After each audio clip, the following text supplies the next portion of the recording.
अभी अभी मशरिक़ वुस्ता से बहुत बड़ी खबर आ रही है। आपको बता दें कि अब जॉर्डन यानी उर्दन में अमरीकी फौज पर ईरान ने बड़ा हमला किया है। जी हां, ईरान के पासदारानी इनकलाब ने बहुत बड़ा हमला किया है जॉर्डन पर। दरअसल अमेरिका लगातार तेहरान को निशाना बना रहा है और अमरीकी हमलों के जवाब में अब ईरान ने जॉर्डन पर बड़ा हमला किया है और बाकायदा इसकी तस्दीक अमेरिका ने भी कर दी है। अमेरिका ने बाकायदा यह बयान जारी किया है कि जॉर्डन में अमरीकी फौजियों पर हमला किया गया है और यह हमला किसी और ने नहीं बल्कि ईरान की तरफ से किया गया है। पासदाराने इनकलाब ने बाकायदा यह हमला किया है। तो आपको बता दें कि यह बड़ी खबर है जहां जॉर्डन में उर्दन में अमरीकी फौज पर बड़ा हमला हुआ है और आपको बताते चलें कि इस हमले में अमरीका को जानी नुकसान हुआ है। शुरुआती जो जानकारी मिल पा रही है, दो अमरीकी फौजी जो अहलकार हैं वो हलाक हुए हैं, एक लापता बताया जा रहा है, 4 फौजी जख्मी हैं जिन्हें अस्पताल में भर्ती कराया गया है। इनमें से कई की हालत नाजुक बताई जा रही है। तो यह बड़ा हमला दरअसल हुआ है और इस तरह के हमले अब लगातार बढ़ रहे हैं। मशरिक़ वुस्ता में अमरीकी फौजियों की परेशानियां बढ़ रही हैं। इससे पहले कुवैत में 6 अमरीकी फौजियों को ईरान ने मौत के घाट उतार दिया और अब उर्दन में बड़ा हमला ईरानी फौज ने किया है जहां पर 2 अमरीकी फौजी मारे गए हैं। बाकायदा खुद पेंटागन ने और अमरीका ने इसकी तस्दीक की है। अमरीका ने बाकायदा यह माना है कि जॉर्डन में ईरान की तरफ से जो हमला हुआ है उस हमले में अमरीका के 2 फौजी मारे गए हैं, 1 फौजी लापता है और इसके अलावा 4 फौजी जख्मी हैं जिनका अस्पताल में इलाज चल रहा है। हालांकि इन 4 में भी 2 फौजियों की हालत नाजुक बताई जा रही है। तो यह बहुत बड़ा हमला है। लगातार जब से दूसरी बार ईरान और अमेरिका के दरमियान जंग शुरू हुई है, अमेरिका को जानी तौर पर भी नुकसान उठाना पड़ रहा है। अब तक अमेरिका के कई फौजी दरअसल ईरान की जद में आ चुके हैं। पासदाराने इनकलाब अब लगातार अमेरिकी फौजियों को टारगेट कर रहा है, चाहे उसका हमला जॉर्डन में हो, चाहे उसका हमला कुवैत में हो, दुबई में हो, यूएई में हो या फिर इराक में हो। और इसके अलावा आपको बता दें कि कतर, जहां जहां पर अमेरिकी एयरबेस मौजूद हैं वहां पर अब लगातार ईरान अटैक कर रहा है। दरअसल अब अमेरिकी फौजियों को जो एयरबेस खलीजी ममालिक में बने हुए हैं, अमेरिका के जो एयरबेस हैं, तकरीबन 40 से 50 हजार अमेरिकी मशरिक़ वुस्ता में मौजूद हैं। खलीजी ममालिक अलग अलग जो मुल्क हैं यहां पर अमेरिका के फौजी मौजूद हैं और इन फौजियों की तादाद 40 से 50 हजार है।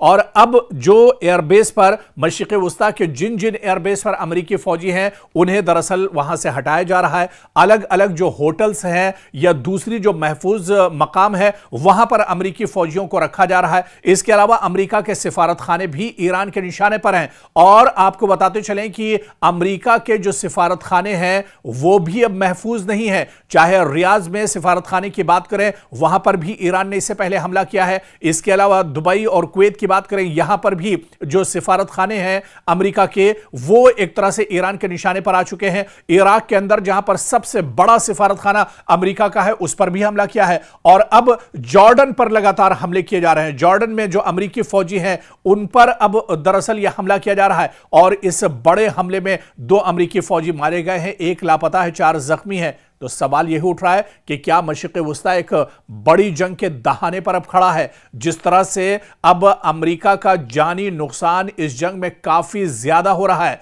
आप देखिए कि जंग की आग अब सिर्फ सरहदों तक महदूद नहीं रही बल्कि इसके शोले आप देखिए कि पूरे मशरिक़ वुस्ता में को अपनी लपेट में लिए हुए हैं। आप देखिए कि एक तरफ अमेरिका के फौजी अड्डे हों, चाहे दूसरी यानी भी ईरान के जवाबी हमलों के दावे हों, और अब उर्दन से आने वाली जो खबर है इसने पूरी दुनिया की दरअसल तवज्जो का मरकज बन चुकी है। पूरी दुनिया की तवज्जो अब इसने खींची है और आप देखिए कि उर्दन में जिस तरह से अमेरिकी फौजियों की हलाकत हुई है, ऐसे में अब डोनाल्ड ट्रंप बहुत ज्यादा परेशान है। अमेरिका पूरी तरह से अब परेशानी का शिकार हो गया है और इसके बाद क्या वाकई में इस पूरे रीजन के, पूरे खित्ते के क्या जो हालात हैं वो बदल सकते हैं? क्या हालात और धमाकू हो सकते हैं? क्या यहां पर मुश्किलें और ज्यादा बढ़ सकती हैं?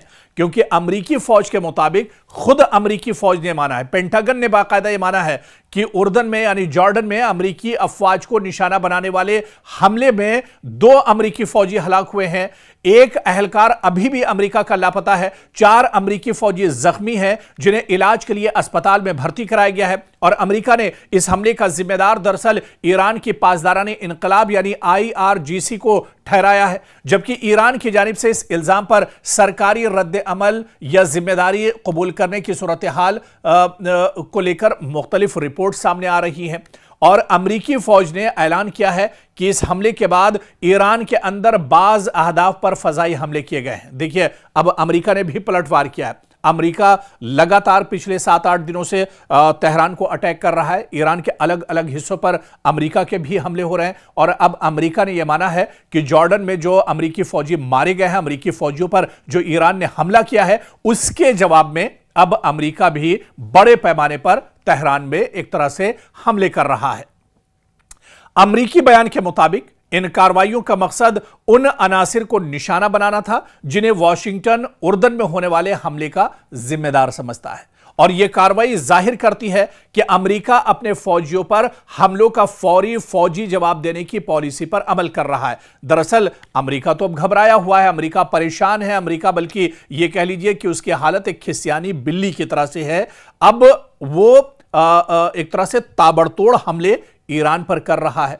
और आप देखिए कि आखिर ईरान जॉर्डन को निशाना क्यों बना रहा है, जॉर्डन इतना अहम क्यों है, जो उर्दन है वो इतना ज्यादा अहम क्यों है? क्योंकि उर्दन या जॉर्डन की बात करें, मशरिक़ वुस्ता में दरअसल अमेरिका का एक बहुत अहम अलायंस है, बहुत अहम इत्तेहादी है। यहां अमेरिकी फौजी जो इंफ्रास्ट्रक्चर, बहुत बड़े पैमाने पर अमेरिकी फौजी इंफ्रास्ट्रक्चर मौजूद है, तंसीबात हैं। मशरिक़ वुस्ता में फ़ज़ाई कार्रवाई हो या फिर इंटेलिजेंस ऑपरेशंस हो, लॉजिस्टिक सपोर्ट हो या फिर इत्तेहादी अफवाज का ताउन हो, ये सब कुछ दरअसल ये अमेरिका के लिए बहुत अहम माना जाता है, जॉर्डन के लिए। इसीलिए उर्दन या जॉर्डन में किसी भी अमेरिकी अड्डे पर हमला ये दरअसल एक छोटा सा हमला नहीं, बल्कि ये पूरे खित्ते की सलामती से जुड़ा हुआ मामला तस्वुर किया जाता है। और ये दरअसल अमेरिका के लिए बहुत बड़ा झटका है। और अब जिस तरह से पहले कुवैत में हमले हुए, वहां पर अमेरिकी फौजी मारे गए, उसके बाद अब जॉर्डन में अमेरिकी फौजी मारे गए हैं, और इस तरह के हमले अब ईरान की तरफ से लगातार बढ़ रहे हैं। तो अब ये दरअसल अब बहुत बड़ा टेंशन डोनाल्ड ट्रंप के लिए है, अमेरिका के लिए है। पेंटागन में अब दरअसल बैठकों का दौर शुरू हो गया है। अब पेंटागन में यह सोचा जा रहा है किस तरह से अब इस लड़ाई से बाहर निकला जाए, किस तरह से ईरान को जवाब दिया जाए या ईरान को तबाह बर्बाद कैसे किया जाए। क्योंकि लगातार पिछले 8-9 दिनों से हमले ईरान पर हो रहे हैं, लेकिन ईरान दब नहीं रहा है, ईरान शिकस्त नहीं खा रहा है। और ईरान तो अब इस सिचुएशन में है जब उसकी ऊपर की जो बड़ी जो लीडरशिप थी वो तकरीबन खत्म हो चुकी है। ईरान के supreme leader Ayatollah Ali Khamenei की शहादत, उसके बाद जो बड़े चेहरे थे उनका भी खात्मा हो चुका है। लेकिन फिर भी पासदाराने इनकलाब डटे हुए हैं, ईरान की फौज डटी हुई है, लगातार अमेरिका को मुंहतोड़ जवाब दिया जा रहा है। और जिस तरह से कुवैत में या फिर इसके बाद जॉर्डन में हमला करके अमेरिकी फौजियों को मौत के घाट उतारा गया है, इससे अमेरिका अब घबराहट का शिकार है। अमेरिका अब पूरी तरह से एक तरह से मशरिक़ वुस्ता में घिरता हुआ नजर आ रहा है।